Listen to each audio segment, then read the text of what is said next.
గణేశాయ నమ, శ్రీ సరస్వతి నమ, శ్రీ గురుభ్యో నమ. భక్తులారా, రామాయణంలో విశేషాలు చెప్పుకున్నాం. ఇందులో భాగం నిన్నటి వరకు బాలకాండని 84 భాగాలుగా చెప్పుకున్నాం. ఈరోజు 85వ భాగం చెప్పుకునే ముందు రామాయణాన్ని రాసిన వాల్మీకి మనిషిని ప్రార్థన చేసుకుందాం. కూజంతం రామరామేతి మధురం మధురాక్షరం ఆరోగ్య కవితా శాఖాముందే వాల్మీకి కోకిలం అంజనానందనం వీరం జానకీ శోకనాశనం కపీశమక్షంతారం వందే లంకా భయంకరం. సదా నింబవృక్షస్య మూలాధివాసా సుధాశ్రావిణం తిక్తమప్యప్రియంతం తరుంకల్పవృక్షాదికం సాధయంతం నమామీశ్వరం సద్గురుం సాయినాథం.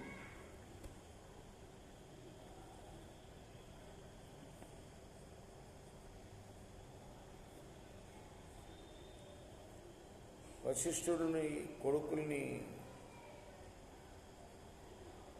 అడిగాడు విశ్వామిత్రుడు యాగం చేయమని. దేనికోసం? సశరీరంగా దేవలోకానికి వెళ్ళటం కోసం.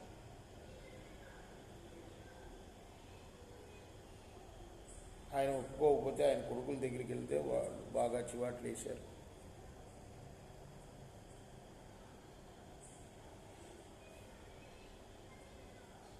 అప్పుడు విశ్వామిత్రుడు, నా గురువు చేత గురుపుత్రుల చేత కూడా నువ్వు తిరస్కరింపబడ్డాను, నేను ఇప్పుడు ఇంకొకరిని ఆశ్రయిస్తాను అంటూ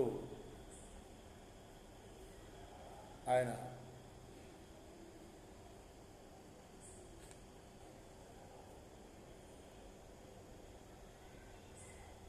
పలికాడు.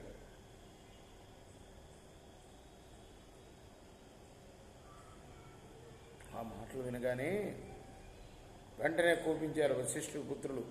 నువ్వు చండాళ్ళు అయ్యేదుగాక అని చెప్పింది. ఆ తర్వాత రాత్రి గడిచింది.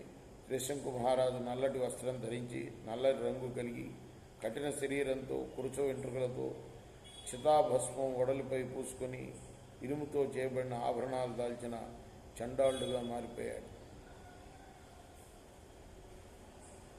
ఇదంతా త్రిశంకు మహారాజు గురించి. విశ్వామిత్రుడు కాదు, పొరపాటును చెప్పాను.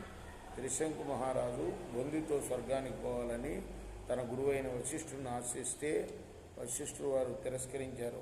అది అలా కోరుకోకూడదని. తర్వాత వశిష్ఠుడు పుత్రుల దగ్గరికి వెళ్ళారు, వాళ్ళు కూడా తిరస్కరించారు. అప్పుడు నేను ఇంకొకరిని ఆశ్రయిస్తాను అంటూ ఆయన పలికిన మాటలు విని శపించారు, నువ్వు చండాలుడి కమ్మని. రామా, రాజుతో వచ్చిన మంత్రులు అతన్ని గాంచి చండాల రూపం గల అతన్ని విడిచి తమ వెంట వచ్చిన పురజనులతో కలిసి పరిగెత్తారు. ఆ రాజు ఒంటరి తన మదిలో రేయింబౌళ్ళు కుమ్ములుతూ పోయాడు. ఆ తర్వాత విశ్వామిత్రుడి దగ్గరికి వెళ్ళాడు. విశ్వామిత్ర మహర్షి వశిష్ఠపుత్రుల చేత అలా శప్పింపబడ్డ పడి చండాల రూపం కలిగిన త్రిశంకు మహారాజును చూచి దయకలవాడయ్యాడు. చెప్పాడు విశ్వామిత్రుడు,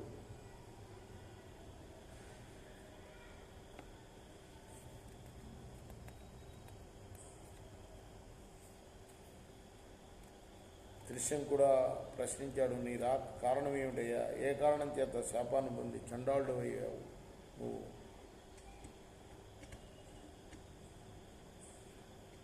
అని వివరంగా చెప్పమన్నాడు.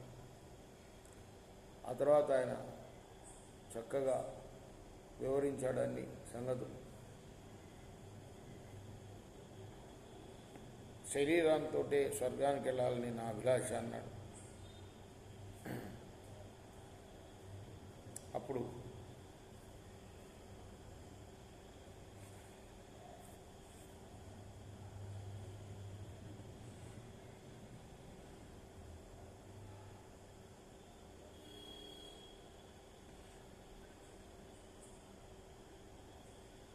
విశ్వామిత్రుడు